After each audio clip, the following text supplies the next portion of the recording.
Alright guys, walk-in freezer, 11 degrees. Let's get into it. There's the floor.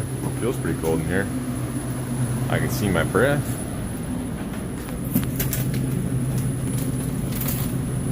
Uh-oh. A little bit of ice right there. What's that from? Well, our drain pan's not blocked up. I wonder where that ice came from. You'll notice there's some up on the top as well.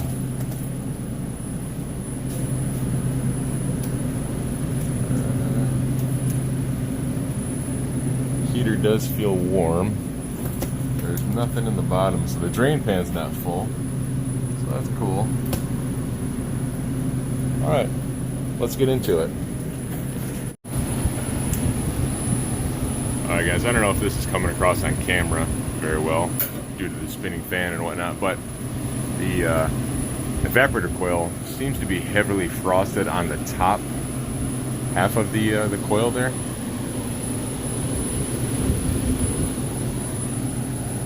I'll stop the fans eventually and maybe get a better view of it, but it essentially matches the back of the coil, so possibly a defrost issue, but seems to be more or less isolated to the top of the coil than the entirety of the coil, which is weird. So I want to pop that side panel off and just get eyes on the expansion valve real quick. See if that's all frosted up or whatnot. And it looks like not the expansion valve itself, but the distribution tubes, or the distributor, and whatever else is in there, suction header, liquid header. Yeah, that's all a block of ice. So possibly a low charge, which would cause the refrigerant to flash off right outside of the expansion valve and the distributor, and it would start absorbing heat there, frosting up. The defrost heaters wouldn't be able to affect that, so that's why we get that block of ice forming. And if it's undercharged, it's not feeding properly. The evaporator's not feeding properly, so that could explain the top part of the evaporator being frozen up, but not any other parts. So yeah, the other thing is, like, it's really, really cold in here. So if we were undercharged, I feel like it would be warmer. I know it's like 9 degrees in here, but still. I got a temperature probe sitting over there because it just feels really cold in here.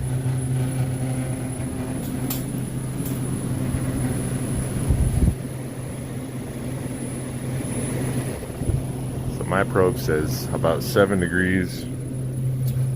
So I think it's time we make our way up to the rooftop and just take a peek at the sight glass and see what that thing looks like. And then we'll manually thaw this, and then we'll have to gauge up to it and see what we're dealing with. Real quick before we go upstairs, I want to check our thermostat. So right now we are open. It's 3.5 degrees. So it's set to just a hair above zero, so our thermostat's nice and accurate. We're down to 3 degrees. I mean, mechanically, this thing is able to cool this room down the way it should. Not real sure why we have that much ice on there, though. Did notice this.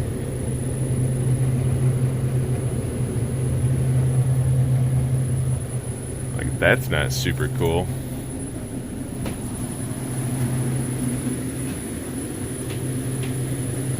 Seems to be all over the top of the box. It's not sealed very well, not at all.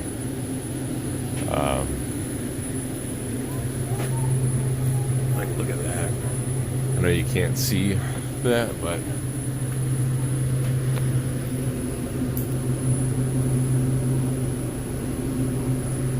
that ceiling panel is concave. Like, it's real bad. I wish there was a way to show you that.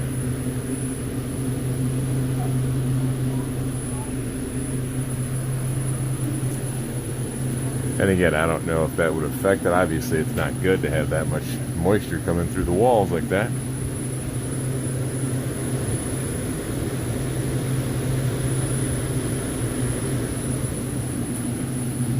Obviously it's not sealing as best as it can. That was our thermostat kicking back on, our solenoid opening back up, and we're back into cool mode because we're at 7 degrees. But anyway, I'm gonna hop upstairs, take a quick peek at the condenser, and then we'll start thawing this guy. All right, just got up here to our condenser. Suction line's a little frosty. It just pumped down and shut off, like right as I was walking up to it. And I'm pretty sure it's because the thermostat is satisfied at 3 degrees, so it doesn't seem to be a problem with it cooling. There's a large oil stain right there. I mean, a system this old, it's hard to say.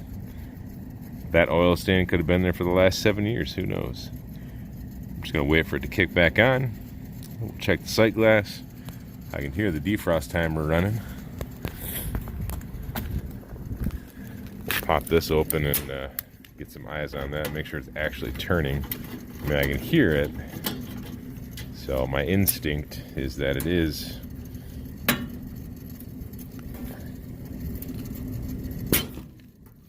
Jeez, bro. Alright, you guys notice where that's at? Right before the 4. We're going to let that run and then see where it's at in a few minutes. Actually, it's better if you put a little mark on it so you don't forget. See, just like that. And then also what you want to do is put it through a defrost. Make sure it can actually get itself out of defrost. And if you have any doubt that that defrost timer isn't working, just change it. I mean, if it seems like it's spinning kind of tight, if it's making a loud noise like that one, I mean, it seems kind of loud. I don't know if you guys can hear that, but it seems kind of loud.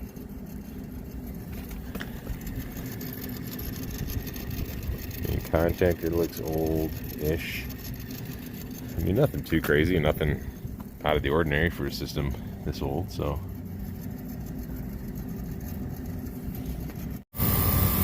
Alright, our system just kicked back on.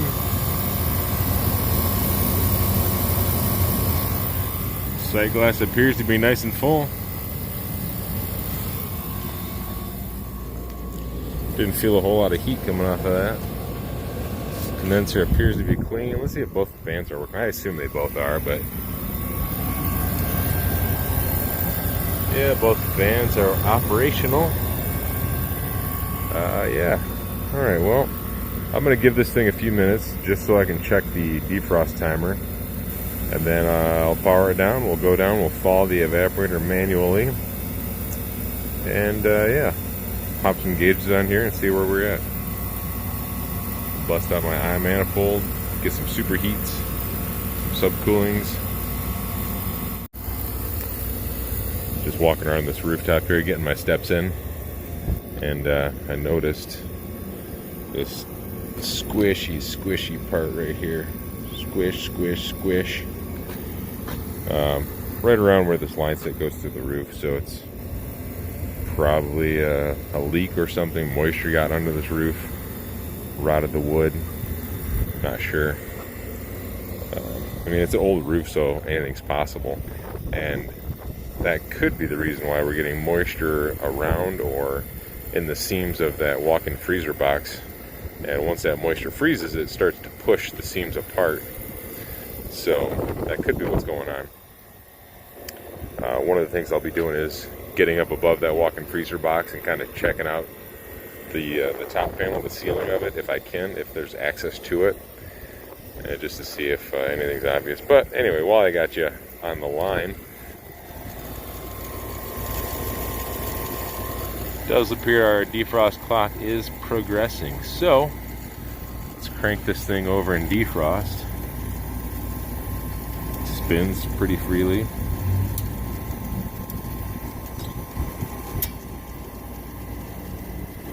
It's pumping down. Grab our meter. We'll get a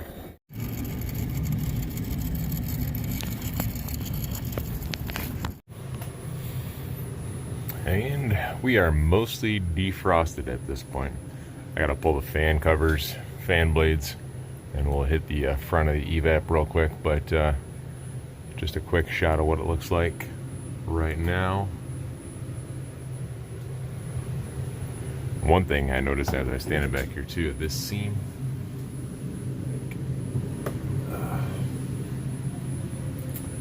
I don't know if the camera is doing it any justice, but it's sort of like split and pushing down right there in the middle. Like if you can see,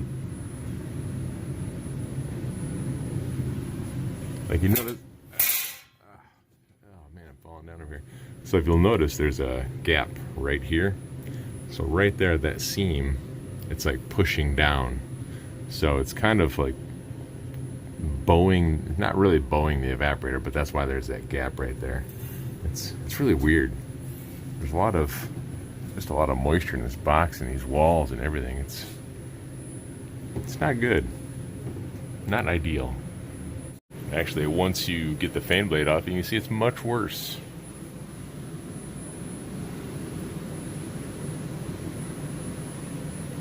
We got all sorts of snow in there. Why? Not real sure yet. So, well, let's get after it. All right, here we are up in the ceiling. And right on the other side of this wall are our walk-in freezer and walk-in cooler boxes.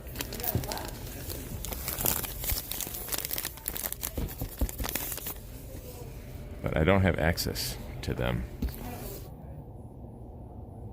Well, it took a little bit of doing, but I got up here. So right over there, that's the front of the box where that wall was. I just came in through a ceiling tile on the side of the box. So let's go for a little walk. See, again, I don't know if you guys can see this, but it's just rippled and concaved. There's not as much water damage as I expected. I mean, yeah, there's definitely some, especially right around there. You can see where it's kind of been pooling up a little bit. Now they have these drain pans. I can only assume that they knew there was a leak, and that's why these drain pans are here. Try to walk on the seams, make sure I don't fall through. Yeah, look at that. There's that soft spot. Look at that. That's awesome. Actually, no, I take that back. The soft spot I was feeling was right over here, next or near our, was it? I can't remember now. I'm pretty sure it was over here, like right in the middle of this. Oh, probably right there, where all that rotten wood is.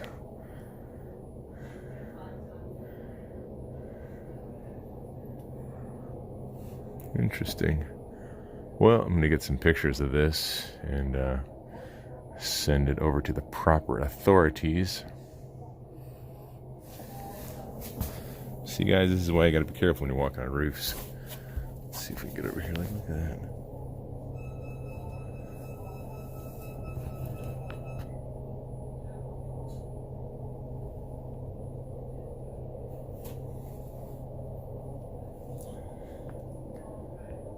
Yeah, it's shot, bro. Very nice. I'm gonna go upstairs and dance around and get a good lawyer on the phone first. All right, let's get back to work. I just cranked the system back on. We got our eye manifold connected. So we'll give this a little while to equalize, kind of get up and running, catch its wind, if you will. And yeah, we'll see where this takes us.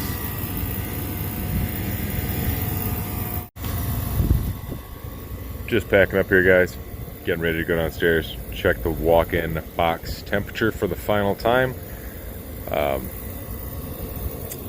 Yeah, so I ended up with about a negative 15 degree evaporator, and my condensing temperature was, what was it? I know our head pressure was 194, so that gave me a condensing temperature about 86 degrees. And today's kind of cooler out, so that's absolutely 100,000% all right. Superheat was a little bit high. It was creeping up around 40, but again, it's a couple of things. A couple of things contribute to that. One being that, as far as I remember, a majority of these older manufacturers, at the compressor, it's not crazy to see 20 to 30 degrees of superheat, right? Couple that with the fact that my 18 to 20 foot long suction line is poorly insulated, which again, I'll be addressing in a quote, along with the roof issue, the seams, the gaps in the wall panels, a couple other things, a broken fan bracket that I found. But anyway, our suction line is poorly insulated all the way down, all the way into the box, so that's going to contribute to a little bit of that. Plus, you really only want to measure superheat when you're within 5 degrees of your temperature set point. And I had the box off for quite some time. I hit the evaporator with a bunch of hot water, so when I was taking my measurements, I wasn't real close to it. But I will say this without going into too deep of a rant. On a system like this, yes, I do want to give the full big picture, right? As my buddy Chris Stevens always says, I'm giving them the full big picture, but at the same time, yeah, I got to keep it real. I mean, this is an old system. I'm not going to get, peak performance numbers out of this, right? I'm not going to get, the day this was manufactured, I'm sure it ran a little bit smoother, a little bit more efficient. I'm not going to get those numbers out of it. And so it is what it is. But within reason, I should have good operational numbers, if that makes any sense. Within tolerance, there's a certain tolerance that I allow, or that any machine should allow based on its years, its abuse, its physical condition, all that stuff. But all that just to say, I'm going to go check the box. I'm going to get out of here. All right?